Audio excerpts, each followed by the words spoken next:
Hello Whovians and welcome to my review of Doctor Who, the Sontaran Experiment, starring Tom Baker as the Fourth Doctor, in his third story ever, and the third story of his first season.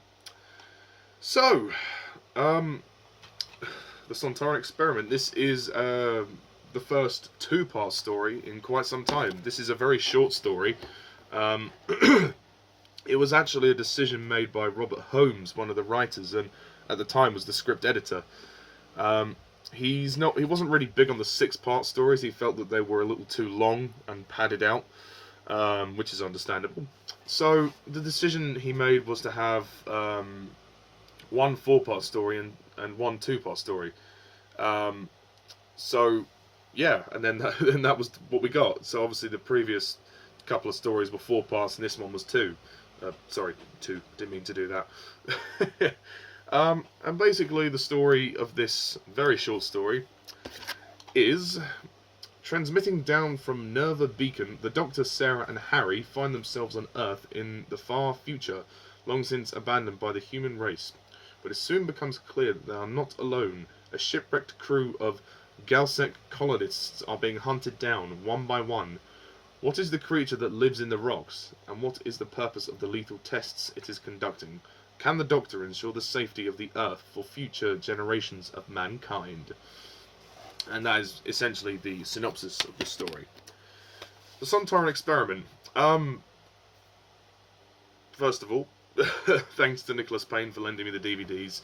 I know I keep shouting him out in each review, but it's, you know, I have to be respectful. The guy is very kind enough to lend me his DVDs, and, you know, it's a lot quicker than hunting them down on Daily Motion, so thank you, Nick. And it saves me money in the process as well. I may buy Classic Who eventually, I just don't earn enough money, and I don't have the money at the moment, which is unfortunate. I wish I did, believe me. But as for the story, how is it? My opinion, I think this story is good. Yeah, it's good.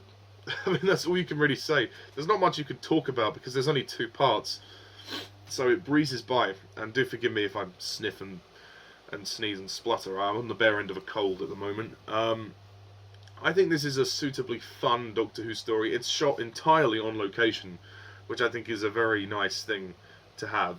And I think it actually is interesting because I believe, they actually shot on videotape when they were outside, and I think it gives the story kind of an authentic look. There's a lot of stunts in this story. Like there's a lot of stunts in this story. A lot of people rolling down hills and falling and hurting themselves. Actually, I heard, according to the Doctor Who wiki page, that Tom Baker actually broke his collarbone. He actually injured himself when he was filming this.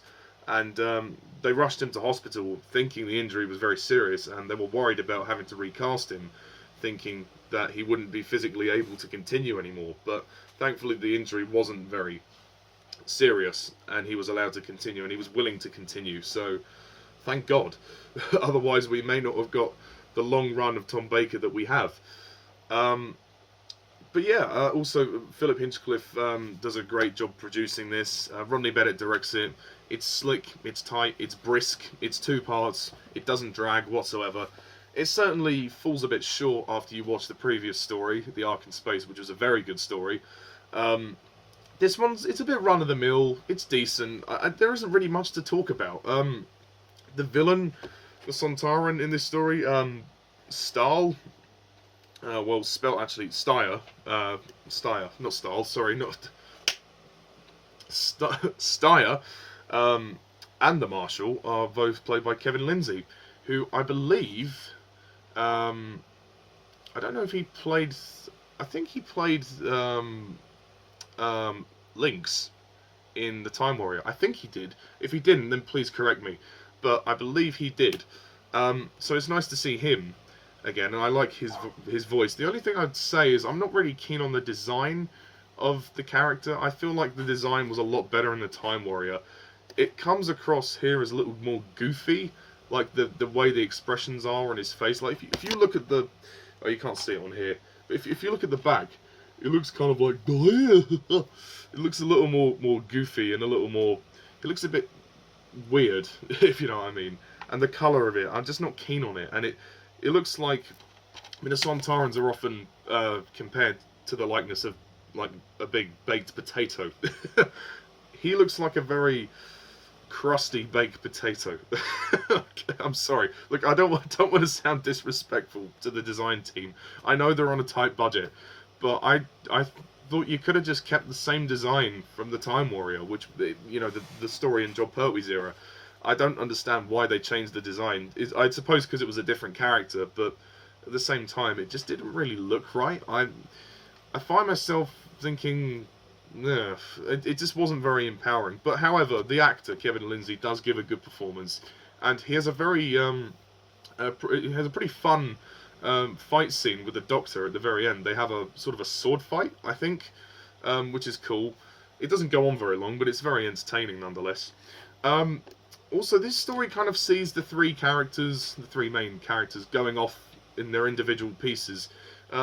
They managed to balance out the screen time fairly well. The story is more, there's less exposition, and it's just more kind of physical. They're just kind of climbing and going around, talking with the supporting characters like the Doctor, Harry, and Sarah. They will have their own individual sections, so that they're quite separate for most of the story, which is, I don't know if that's a shame or whether that's a good thing. I can't really make my mind up on that. I'm a little bit torn with that, how I feel. Like, I kind of wish the characters were more together in this story, but at the same time, it's kind of nice to see them do their own things.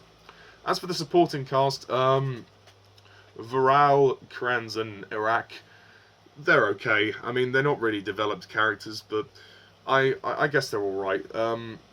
Rolf is an interesting character. He's the actor kind of gives him that kind of tortured sense. Like, we see him really skittish and going, oh no, the aliens! Oh! And when he meets Sarah Jane, and then he's tragically killed at the start of the second part, which is a shame. But I think the story itself is okay. It's fine. I mean, I think this story maybe could have done with being one part longer. I think 3 parts might have been a little more. I think a little less rushed. There are times when you do feel like they're having to kind of rush to the end, because I think that Steyr, is introduced. He's introduced, obviously, he's revealed at the end of part 1, and that's halfway through the story. So I would have liked to see this story actually go on for one more part. I think 3 parts would have been good, or introduce Steyr earlier, at least reveal his face earlier. I mean, the story's called the Sontaran Experiment. We know it's going to be a Sontaran, so there's no point having any mystery about it. But those are only kind of like minor things, really. It's nothing spectacular, but I think it's fine. It's fun. It's a good piece of filler. I mean, even if it is filler, albeit a good piece of filler, it's just casually fun. It's only 50 minutes. This story is 50 minutes long. Not even an hour of your time, you could watch this, and it's totally fun. And I think it was broadcast on 22nd of February and the 1st of March in 1975, it says. Oh, wow. Oh, yeah, so moving into the mid-1970s. I think the acting is very good. Tom Baker is great. Again, as the Doctor, he's suitably fun. Sarah Jane Smith, Elizabeth Sladen, she's always very good. I don't like that she gets captured again. Like, I kind of want them to move away from that, but I don't know if they will. And Ian Marter as Harry. Harry's good. He's mostly on his own for the story, so he doesn't really get much in terms of dialogue. And because the story is a bit short, there isn't much for him to do. But when he's there, he's pretty good, and he does a lot of physical stuff, so that's nice. And I think the music's quite good for this story, and I do like the finale of this story, even if it is a bit rushed, I guess you could say. It's a pretty mixed bag, but overall it's enjoyable, so I'm not going to knock it too much. I will score the Sontaran Experiment. I'll give it a 7 out of 10.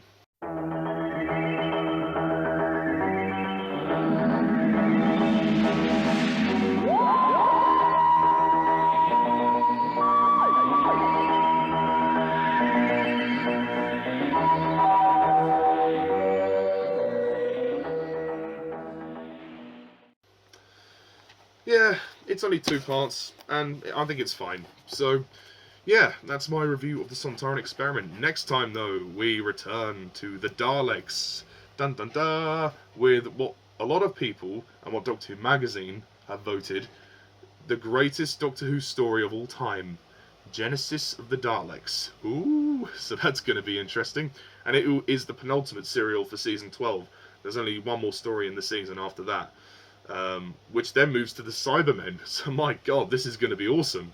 But as for this story, it's pretty good. Check it out. Thank you very much all for watching, and as always, I'm Mr. Times11. See ya.